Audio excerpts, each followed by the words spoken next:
pinto beans, lima beans, navy beans. Hey everyone, it's Kim Brown Jefferson here, and I want to welcome you to FabFit TV. I am your host, and I help women to break free of the diet mindset so they can live a life of balance, peace, and harmony. So tonight is a topic that I'm going to spend, I think I spent a lot of time talking about this because I find that a lot of times we don't take the time to define and get clear what we want. And then when we don't get it, we're pissed off, and sometimes we just completely shut down and that we don't want to start all over again, or we keep stopping and starting and just feel like we're never going to get forward. And so one of the best ways I've heard about this is just have this clear definition of success. So this past week I went to a conference, and the moderator of the conference asked people, what do they want? And he basically says he asks himself 7 times.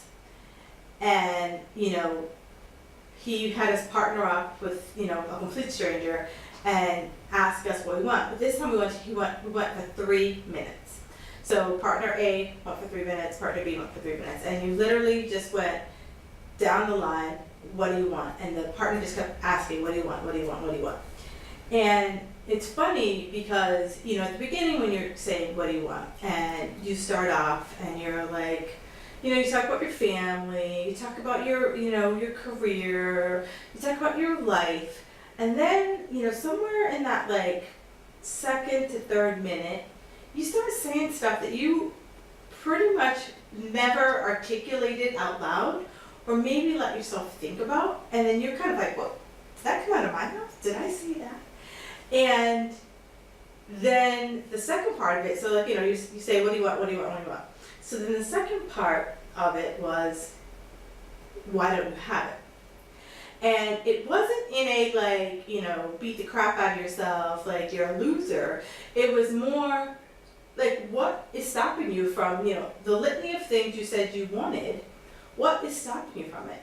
And 9 out of 10, the things that I said and the things that my partner said, one was like, I never said it out loud. I never said that, I wanted this yellow pad of paper. I never said, what I wanted for my life. I never said out loud what I wanted for business. A lot of times I feel we get stuck in that first minute where we just say what we think we should say. So I should say that, I want 2.2 kids and I want to pick a fence. I should say that, I want to go on a 2-week vacation every year. I, want to have a successful career. All the things that we've been, our family of origin has told us that that's what success looks like. Or, things we see on TV or, the social media that, I should, I work for myself. So if I look at social media, I should be on a yacht all the time, working on my laptop by a pool, and people bringing me pina coladas all day. Well, I gotta be honest with you. I didn't have a pina colada today, and I wasn't on a yacht. So here's where you kind of take that big step back and you ask the definition, what is success? What does it mean to you? And I know that I recently started working with a new mastermind group, and one of we had a prerequisite or pre-questionnaire, so that as we came together for the first time meeting, and for those of you who don't know what a mastermind is, it is a group of individuals who come together with similar situations, looking for support and guidance from other entrepreneurs, you could pretty much have a mastermind for anything, but it's pretty much a group of people coming together to help each other to solve problems.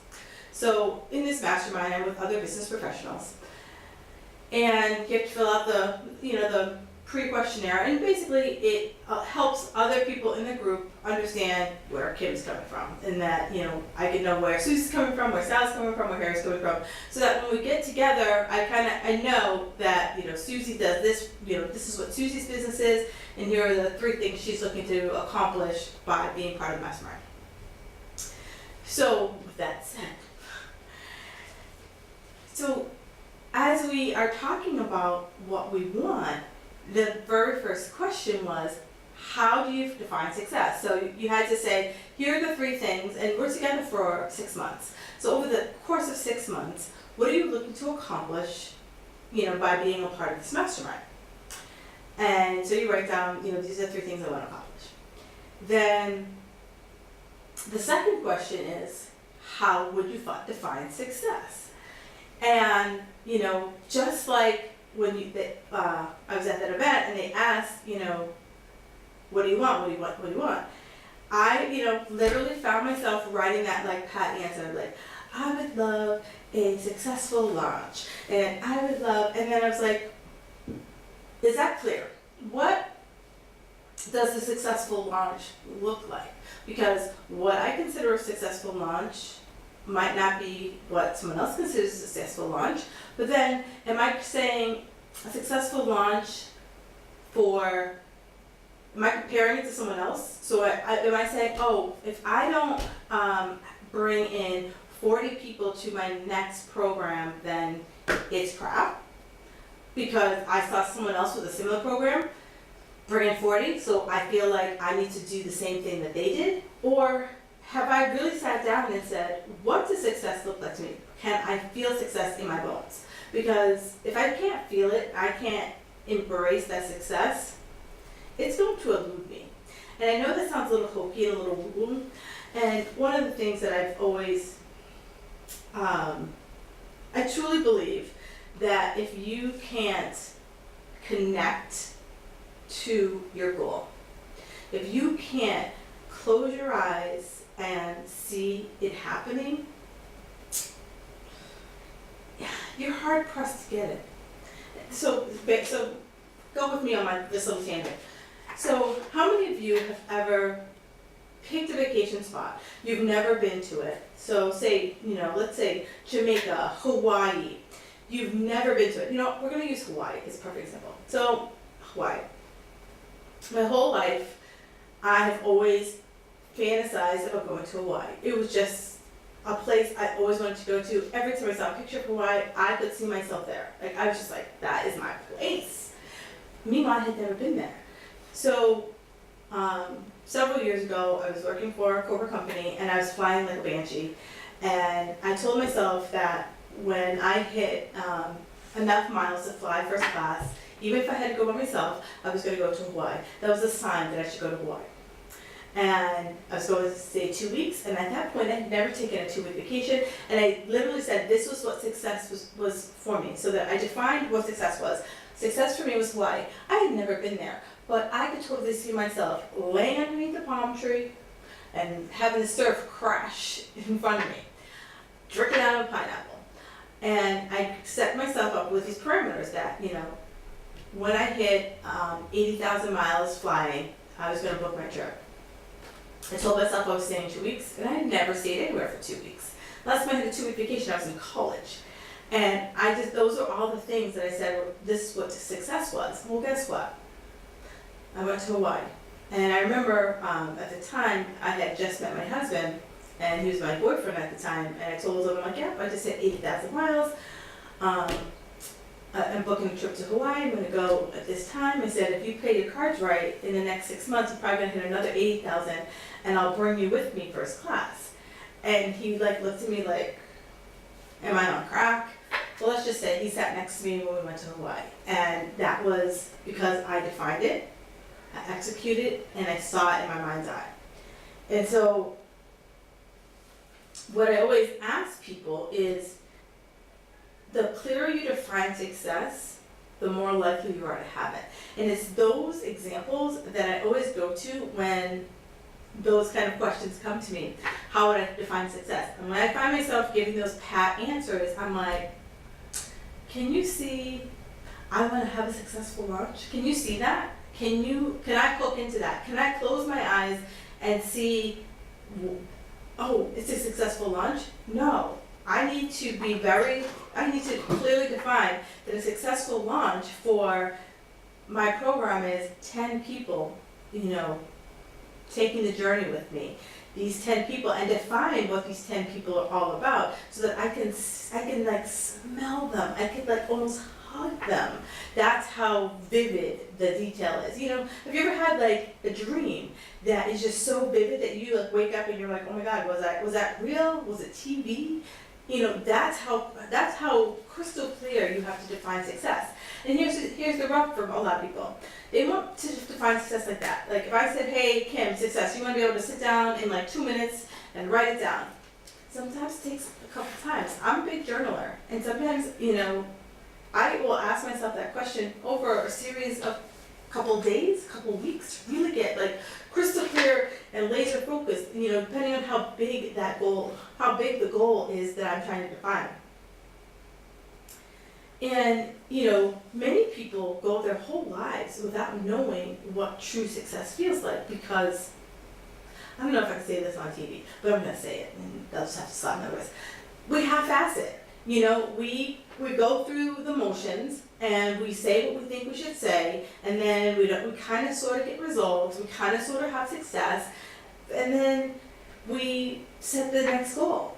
And without truly having, that whole, autopsy of what happened, why did this happen, what could I have done different, and every time that I set a goal, I always kind of look back and say, what could I have done differently? And again, this is not in a like beat the crap out of yourself. It's more like, oh, maybe one more email could have brought in 2 more people. Maybe one more Facebook Live could have shown people that I'm not crazy. Whatever it is, it's like having that kind of like they say, hindsight's 20/20. So having that hindsight on your goals to see, okay, maybe I didn't clearly define what success was. There's a, I don't know, I think it's a fable is what it's called. These Indians were praying for rain, and there was no rain. And so they brought in this guy, this rainmaker. And so the rainmaker comes, and he's praying for green pastures, she's praying for green pastures. And the Indians are like, we pulled together our last dime, and we wanted rain. You're talking about these green pastures up here, and that's not what we paid you for. And the rainmaker said, well, I'm praying for green pastures because if you have green pastures, your cows can always eat. If you have green pastures, you can plow your fields, you can, plant your fields. And that's what I want you to think about success. Not to say what's happening right here in the here and now. What does that future look like? What does the green pasture look like for you? Because the more green pastures you have, the more likely you are to want to do the work. Because if you're just sitting around praying for rain and there's not a cloud in the sky, you're going to get frustrated, you're going to get pissed off, and you're not going to want to do it. But if you can close your eyes and see that green pasture, like just do it now for like 1 hot minute. Close your eyes and like, can't you see the rolling hills? Can't you just smell the grass like right after it rained? That's what green pastures are. That's what you should be thinking about when you're trying to visualize what your success is. And don't fall victim to what someone else defines success as, because you'll always be chasing a rabbit that isn't yours. And the success that someone else defines for you doesn't taste as sweet as the success that you define for yourself. So as you are defining yourself, you say, like, how does this evolve for you? What are the steps that you're going to have to take in order to have that green pasture, to have that trip to Hawaii? For me, it was like, okay, in order to have that trip to Hawaii, there were several trips that I had to take. There were several times that I was, gone over weekends. I was working long hours, but I saw where this was leading me to. I was like, you know what, this stinks right now, but eventually I'm getting to my green pasture. Eventually I'm going to be laying on a beach in Hawaii. And so that's what a lot of people need to understand is that in order to get to Hawaii, it's not like I'm going to go home tonight and pack my bags. There are steps. It might take you a year to get to that green pasture. And you need to say to yourself that I'm willing to stay the course. I'm willing to have confidence in myself that I am going to get to that green pasture. I'm willing to do whatever it takes to get there. And I think, you know, we have this thing, I don't know who said it, I didn't make it up, but it's amazing.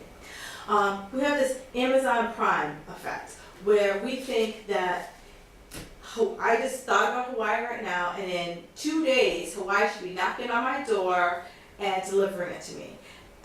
Same thing with the webpage. Like if I pull up the webpage on my phone and it doesn't come up in 2.2 seconds, I'm like refreshing my screen and I'm like, come on, this thing is rubbish, right? So a dream takes time to nurture. So one of the best things that I always say to myself, because trust me, I'm not patient. I believe in Amazon Prime. You know, Amazon comes to my house every other day. So I'm all about that 2-day delivery. What I say to myself is, think about if you ever were trying to have a baby. Did you get pregnant first shot? Or did it take you several tries to have a baby? And then once you were pregnant, did you have the baby in 2 days? Or did it take 9 months for you to have the baby? So I always say that there is a gestation period for your dreams. There is a gestation period for your success. You just have to be willing to put forth the effort, put forth the sweat equity to make it happen. Now, for some people, success, I guess I don't want to say success comes more easily. I think you know, we all see those people who, you know, seem like they have a horseshoe up the tush. I think for them, they do a better job of defining what success is. They do a better job of saying that this is what Hawaii looks like for me and here are my steps. And that's why they seem to have success faster. Where a lot of us are afraid to ask for what we want. We're afraid to go for it. And it's our ego getting in our way. It's our ego, you know, like anything. You know, your ego tries to protect you, wants to keep you safe like a baby. And I think for a lot of us, we find comfort in playing small. We have these big, grandiose plans. Yes, you know, I want to do it, I want to go for it. But then we somehow smell the work that's associated with it, or it's not happening fast enough, and we talk ourselves out of it. And, you know, it's funny because maybe success is 1 or 2 steps away, and you stopped at step 8, and all it took was 2 more steps, right? So one of the best quotes that I love, and if you watch the show regularly, I quote a lot. I'm a quote junkie. I love them, love them, love them. So here's a quote by Jack Canfield. It says, decide what you want, believe you can have it, believe you deserve it, and it's possible, and that it's possible for you. So that is so powerful. Like the big thing here is define what your success is and actually believe it. You know, as a kid, you believed in Santa, the Easter Bunny, the Tooth Fairy, any other woodland creature. You believed, right? You believed that if that elf on the shelf saw everything you did, and if you were bad, you were getting coal and black jelly beans. But you don't have that much belief in yourself, right? But you can believe in a mythical creature that's gonna come down the chimney. And in the house I grew up, we didn't have a chimney, so I was an idiot. There's so many ways to prove that one wrong. Did Santa ring the doorbell? I don't know. But it's actually believe that you can. And actually, you know, I tell my clients all the time about progress reports. I don't believe in setting long-term goals. I have my own, self-diagnosed ADD. So what I believe in is I set up 90-day goals. And so every 90 days I say, this is what I'm working towards. And then I set up 60-day and 30-day, and then I set 2-week progress reports. So every 2 weeks, I'm checking in and I say, where am I? What's happening? What's going on? And it's like, what, do I need to turn the dial? Do I need to turn back the dial? Is there someone I need to talk to? Like, what is it that's impeding my progress?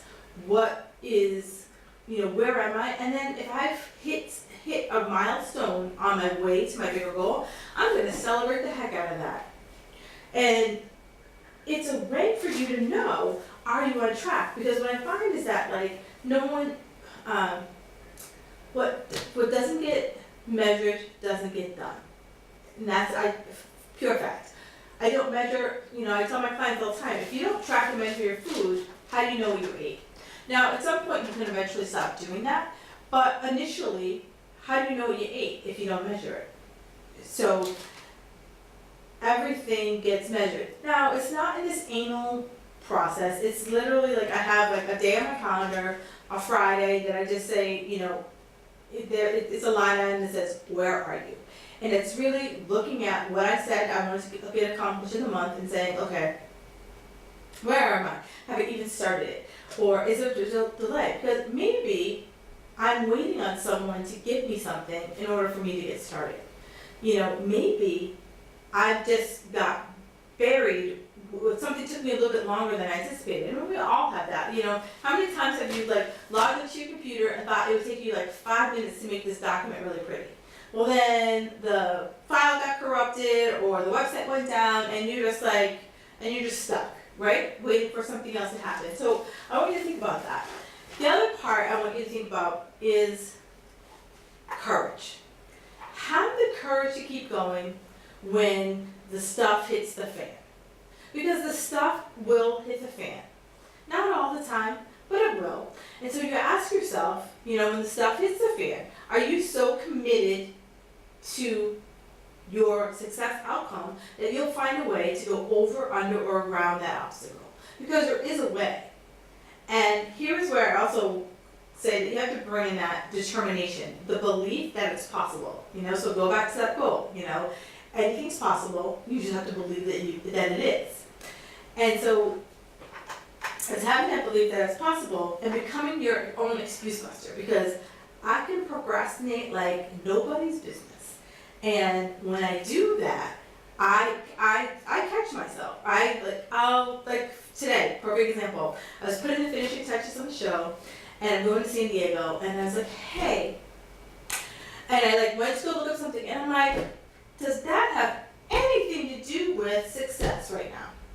Where you're going to stay in San Diego, does that have anything to do with success? Shut out of Airbnb and get back to work. And it was just my form of procrastinating, writing the last 2 pages of this, And what should have taken me, an hour to write, took 2 because I was trailing off here and there instead of finishing up the document.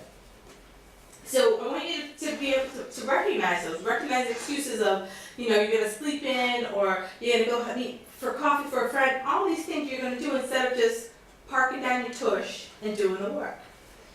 And that's how you get momentum. That's how you stay momentum, just putting, even if it's just one small step every single day. I commit every day to doing 3 actions that's going to move me towards my goal. 3 actions. And when I do that, it makes it so much easier for me to take those 3 actions versus trying to do 50 things. When I tried to do 50 things, I always felt like I was not getting stuff done. I felt like, why bother? And I always felt defeated at the end of the day. Now I feel empowered because I'm able to hit those 3 things. So I challenge you to have that step-by-step plan, because your ego's going to want to keep you down. Your ego is going to want to throw out these saboteurs out there, and if you're someone who is a procrastinator or self-sabotager, you know exactly what I'm talking about. That you see your goal and you're running along, and that sabotage comes down and trips you up. And sometimes you're able to dust yourself off and get back up, and other times you're laying down and out for a little bit. So I want you to think about how do you make this a repeatable event, and make sure that you're celebrating even the smallest amount of success along each and every way. And if something is out of balance, go in and make the modification. Nothing is set in stone. We write these plans, but they're just for structure, but there's a flexible structure in there. And, success isn't a competition. There's, if you are a type A person, there's always something else you want to achieve. There's always another wrong, there's always another wrong, there's always another wrong. So I'm going to leave you with this thought. If it's meant for you, it will not pass you by. I take this with me all the time, and whenever I feel frustrated, I feel overwhelmed, I just take that deep breath and I say, if it's meant for me, it will not pass me by. So there are no winners in success.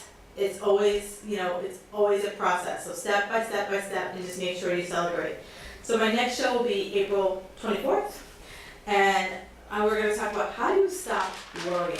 So in the meantime, you can find me on my website at fabfitsquad.com. You can find me on Facebook at Kim Jefferson Coach, or on Instagram at Kim Jefferson Coach. Have a fabulous evening, and thank you so much for your time.